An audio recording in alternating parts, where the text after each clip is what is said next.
नमस्ते बच्चों।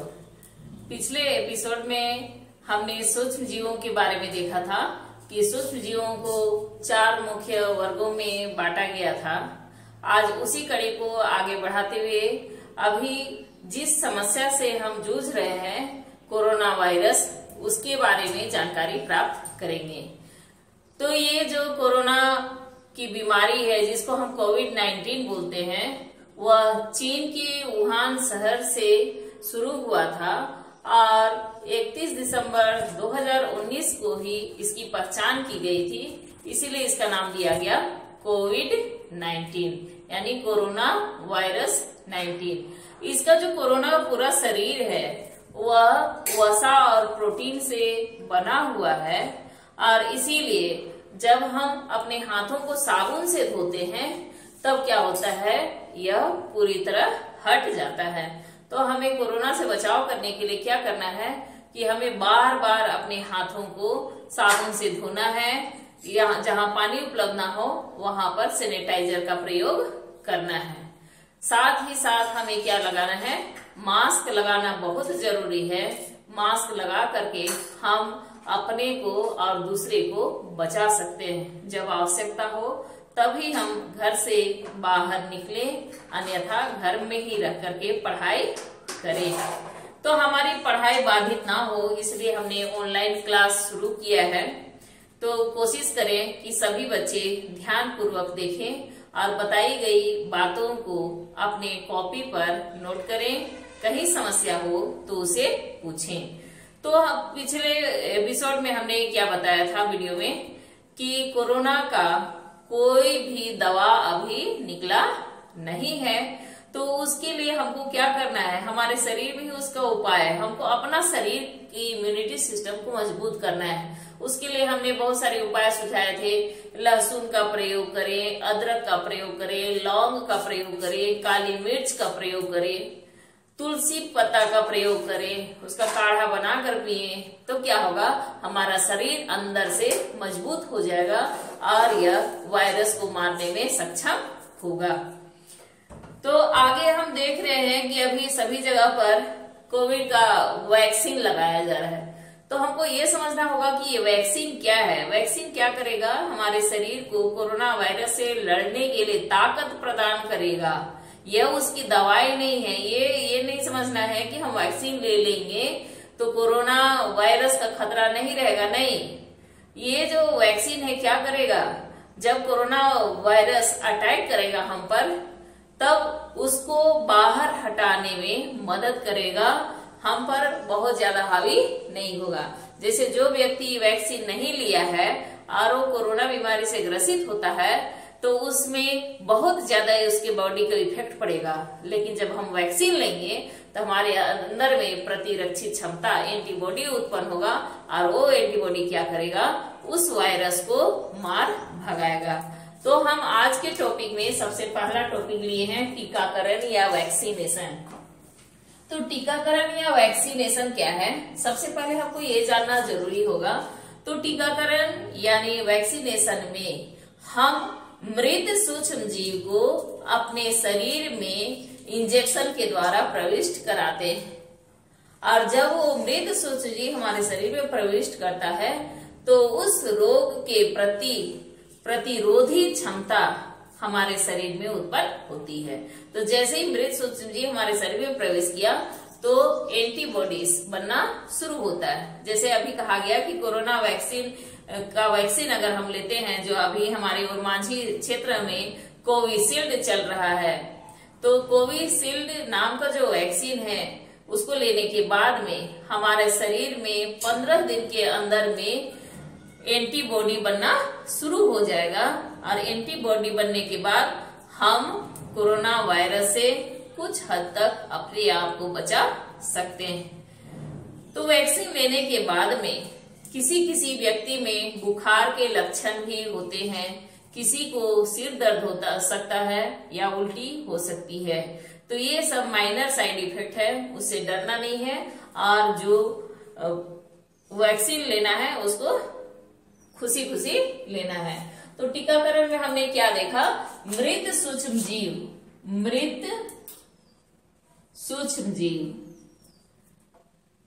सूक्ष्म जीव यानी माइक्रो ऑर्गेनिज्म, सूक्ष्म जीव। इसी को इंजेक्शन के द्वारा शरीर में प्रवेश कराया जाता है। तो टीका के लिए हमने पिछले वीडियो में देखा था कि पोलियो का टीका लिया जाता है, हैजा का टीका है, टेटनस का टीका है, उसके बाद में हेपेटाइटिस का टीका है। तो ये सब टीका हमको लगवाना चाहिए। बच्चों को जन्म से लेकर के जब तक हमें आवश्यकता होती है, हम समय समय पर क्या करते हैं, टीका लगवाते जाते हैं। और 6 महीने तक जो भी टीका लगते हैं वो तो काफी अनिवार्य होते हैं। दूसरा है किण्वन यानी फर्मेंटेशन। चीनी से अल्कोहल बनाने की क्रिया, चीनी से अल्कोहल बनाने की क्रिया क्या कहलाती है, फर्मेंटेशन कहलाती है। और इस क्रिया के लिए हम किसका प्रयोग करते हैं, यीस्ट का प्रयोग करते हैं। यीस्ट भी एक सूक्ष्म जीव है। तीसरा है प्रतिजैविक या एंटीबायोटिक। ये प्रतिजैविक या एंटीबायोटिक क्या करता है, यह भी सूक्ष्म जीवों से हमारे शरीर के बचाव करता है। तो सबसे पहले 1928 ईस्वी में अलेक्जेंडर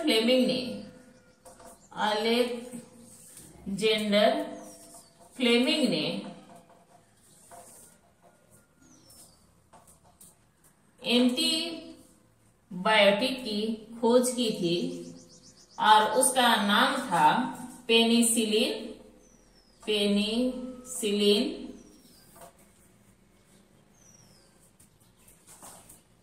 और इसी की खोज के लिए 1945 ईस्वी में उन्हें नोबेल पुरस्कार दिया गया। तो पेनिसिलिन सबसे पहला प्रतिजैविक यानी एंटीबायोटिक है। इसके अलावा है एरिथ्रोमाइसिन,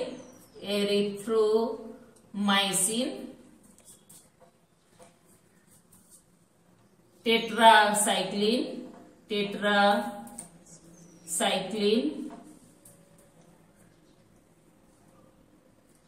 स्ट्रेप्टोमाइसिन,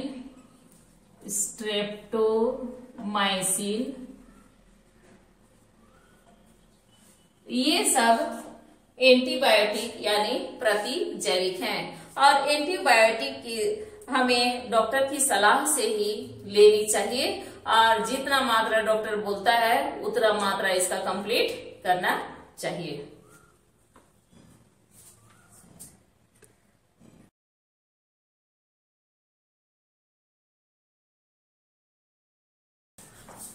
आगे हम देखते हैं संचरणीय रोग या कम्युनिकेबल डिसीज। तो संचरणीय रोग क्या है, वैसे रोग जो कि भोजन, वायु, पानी या संक्रमित व्यक्ति द्वारा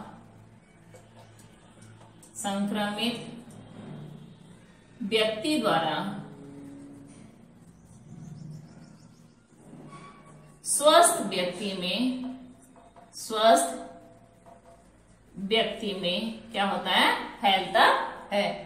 संचरणीय रोग क्या क्या है, वैसा रोग जो कि भोजन, वायु, पानी या तो फिर जो व्यक्ति उस रोग से ग्रसित है उसके डायरेक्ट कांटेक्ट के द्वारा स्वस्थ व्यक्ति में फैलता है। तो वैसे रोगों को हम क्या कहते हैं, संचरणीय रोग कहते हैं।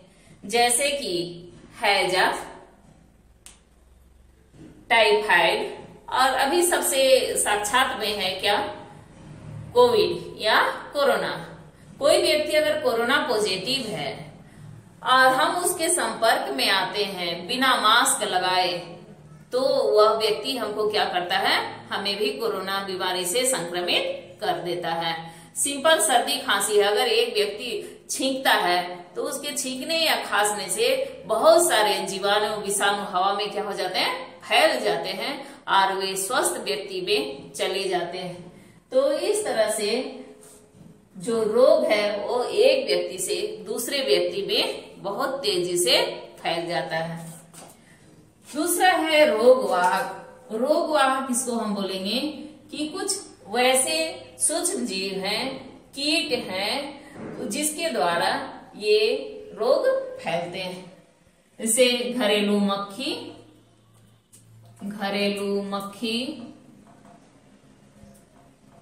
मच्छर।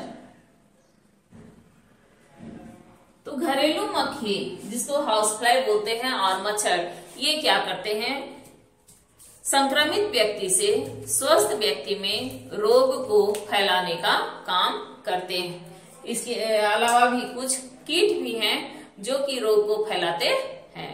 तो जो रोग फैलाते हैं उन्हें हम क्या कहते हैं, रोगवाहक कहते हैं।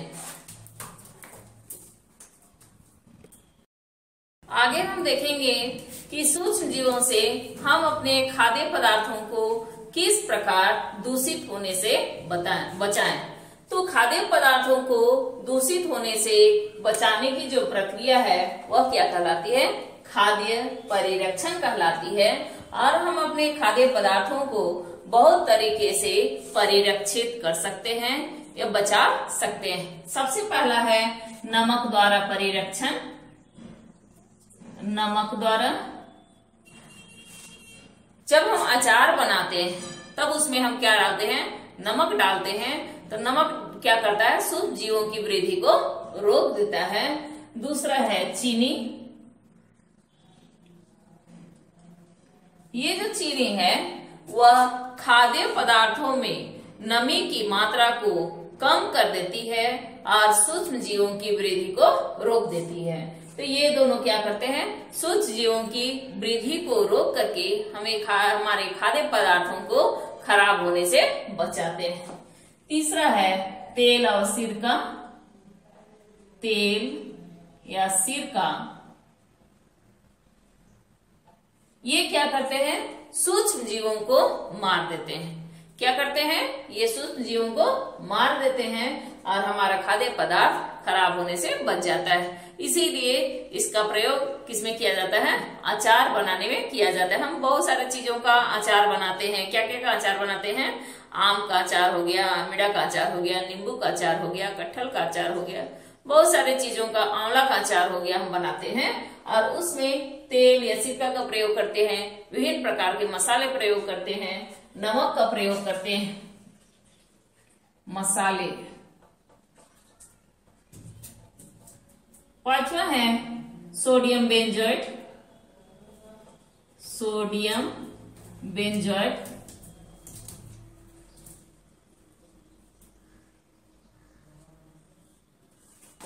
सोडियम बेंजोएट का प्रयोग हम जैम और जेली को संरक्षित रखने के लिए करते हैं। जैसे टमाटर का सॉस बनाते हैं, केचप बनाते हैं, उसमें हम क्या डालते हैं, सोडियम बेंजोएट डालते हैं ताकि वो बहुत समय तक खराब ना हो। नेक्स्ट हम देखेंगे पाश्चरीकरण। आप जब पैकेट वाला दूध खरीदते हैं तो उसमें लिखा हुआ रहता है पाश्चराइज्ड मिल्क। तो जब दूध को 70 डिग्री सेल्सियस पर हम गर्म करते हैं, कितने डिग्री पर, 70 डिग्री सेल्सियस पर गर्म करते हैं, कितने समय के लिए, 15 से 30 सेकेंड तक। 15 से 30 सेकेंड तक 70 डिग्री सेल्सियस पर हम गर्म करते हैं। और गर्म करने के बाद जब हम उसको ठंडा करके पैकेट में भरते हैं तो वही दूध क्या कहलाता है, पाश्चराइज्ड मिल्क कहलाता है। और ये प्रक्रिया पाश्चरीकरण कहलाता है। तो ये थे खाद्य परिरक्षण के कुछ तरीके।